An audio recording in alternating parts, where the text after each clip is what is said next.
What is going on, guys? Welcome back. Commentary for you. You asked for longer videos, and you asked for NFL 2K5. So tonight, I figured I might as well deliver. So it's a long topic with NFL 2K5. But I sat down, I looked at some gameplay today, and I continually found myself asking, is this game still the standard of what all football games should be judged to? Is this still the best game? Now, to me, I'm partial to All-Pro Football. I really like the game. I love a lot of what it does. I don't necessarily mind the lack of NFL licensing. But when I looked at NFL 2K5, I was amazed at how fluid this game is after you haven't looked at it for 6, 7, 8 months. It's not just the gameplay. It's every aspect of this game. And some of it, it's not even debatable. You can't even debate.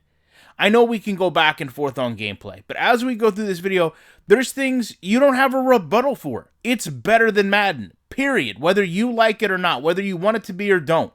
Let's start off with gameplay, though. Simple gameplay. I love the double team pass blocking there. But just take a look at these three defenders and think to yourself, in Madden, what would happen if you threw a pass into what's triple coverage, but there's only one player here that can really defend the receiver? Instead of going into an animation, positions get respected. The receiver goes out and gets the ball. You've got a player here trailing from behind. You've got another player that didn't really have an impact in terms of the play, but can stay in and make a tackle. Two additional players coming up to make a tackle. The pursuit, the way a player had to slow down to catch the ball, got respected and ultimately allowed him to get caught from behind by players that weren't catching him up until that point. Now, the referee cutscenes, both games have these. Now, I will say, if you want to give a check off to NFL 2K5, it does have an actual referee on the field, but I don't necessarily know that's a selling point in a game. However, this next play really changed my perspective on this game. So when you look at what happens here, and we're going to go back and slow it down, it's not noticeable at first, and I know it's not exactly the same thing that EA did, but when you go back and look, this was a touchdown because Pryor extended the ball. Now, as far as the sidelines here, I'm sorry. Even on a cutscene, these sidelines look better than what I see in Madden. When you look at what's behind them, the atmosphere, they're not the same person over and over and over. There's cameramen that aren't actually shooting a photo for the game, which is fine. There's some variations. That's what matters, a variation in the actual game. Now, to go back and take a look at this play real quick, couple things I want to point out. I mentioned the double team pass block on the last clip, but watch what happens right here, number 61. He's going to actually pull back over and engage in this block, and it looks really nice to see that. There's also a beautiful shed on number 69. Watch the linebacker come through, but that double team block holds up well. You've got the halfback out here in the flat as a safety valve, and you've got players that play their position on a football field. Look at this linebacker runs down to defend the quarterback. The ball gets thrown. He can't exactly make a play on it, but you see the head tracking. You see the logic. He's reacting to the pass being thrown in his vicinity. He's not being thrown in animation. He's not standing there mindlessly. Now, we talked about positions being respected. This pass is going to come in front of the wide receiver. The defensive back is trying to work back inside to defend the pass and the goal line, but he can't do it. He doesn't have the position. But watch what happens right here. This is the goal line. And you'll never tell me that they had the logic to extend the ball, but it certainly looks like they did for him to get that touchdown. That's something that Madden just sold us this year. So already in just 2 plays, you're looking at things that you don't see. You've got Sideline Interactions. This is a game from past generation consoles. Graphically, guys, it's not going to hold up. But you see players, they used to talk on the phone back upstairs to the assistants and the coaches. They don't anymore. But this halftime show, I don't know how some of you could be seeing this for the first time, but this halftime show is something that every game should strive to have. Now, I understand there's going to be people that say, well, I'll just go past this. I won't watch this after the first game or two. But, the reason you feel that way is because no game has given you a reason to want to watch the halftime show. You're used to, more than likely, looking at something from EA that's very static, that's very drab, that's very boring, and wanting it to be over, wanting to advance to the game. But when you have something like this that had Chris Berman doing highlights, that talked about other teams, that talked about your team's performance in a meaningful way, that's what made you want to watch it, because it was meaningful. It was put in with care and passion. They spent time on these modes so that when you as a gamer played through it, you wanted to enjoy it. You wanted to watch it. EA really hasn't went in that direction. So when you look at what happens here, to me, sure, I get the ideology of it's not that big of a deal. But from an immersion standpoint, it really does add so much depth to the game. There's the play that we just broke down and saw happen. They've got halftime heroes. They also had post-game player of the game. Mike Wallace here gets 2 receptions, 86 yards, and a touchdown. He's the halftime hero. Graphically, sure, game had a lot that could have been done better. But, again, you have to remember where it is.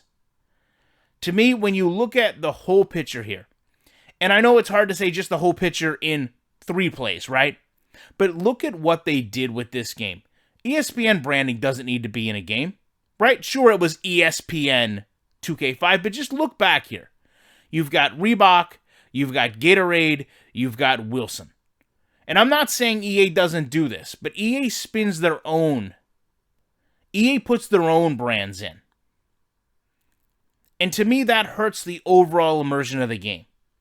There's no reason, as you watch this, whether you want to talk about gameplay, whether you want to talk about immersion, whether you want to talk about cutscenes, there's not one reason you can give me, viable, that EA has not surpassed, or at least got to this point.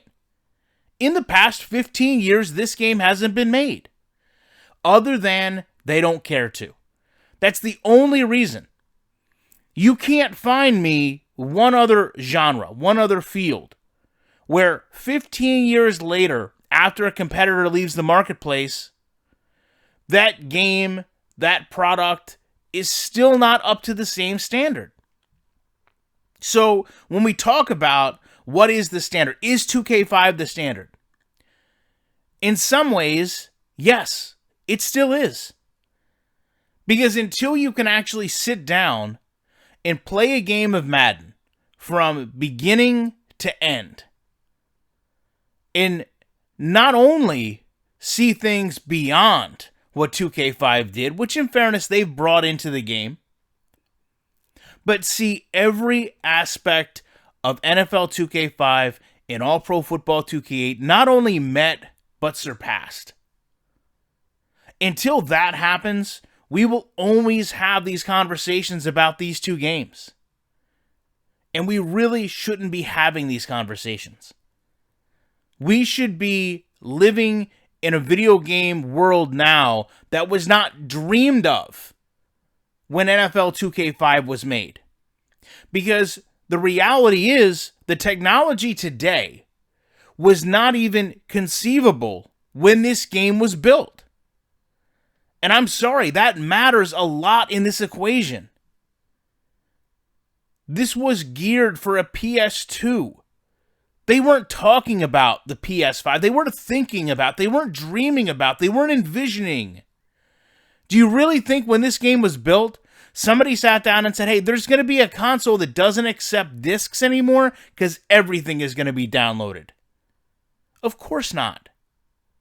So why is it okay that this game is doing anything better than a game on the marketplace now? I don't care how small the detail is. I don't care if it's contract restructuring. I don't care if it's cheerleaders. I don't care if it's referees on the field. It should be doing nothing better than Madden. And the fact that it is always going to create these conversations, always create these debates. But the reality is, the entire image, the entire game, as a whole, with Madden suffers when it doesn't meet this standard. And to actually have this game, in many ways, still be the standard, doesn't say a lot about 2K5. I think one of the most often overused talking points in the community is they pretend like this is one of the greatest video games of all time. It may have stood the test of time, okay? It may have been a great game when it came out, and it may still be a great game now, but you need to understand, when you say this is one of the greatest games of all time, you are also stating that Madden has become one of the most failed football franchises of all time, because they've never lived up to or surpassed the expectation that was set with this product. So, for 2K5, this is what I'll show you guys for now. I've got a whole bunch more in terms of comparisons with 2K8 and 2K5 coming forward. I know you guys like these long videos. I appreciate you checking them out, and you know I will be back in the week with more commentary.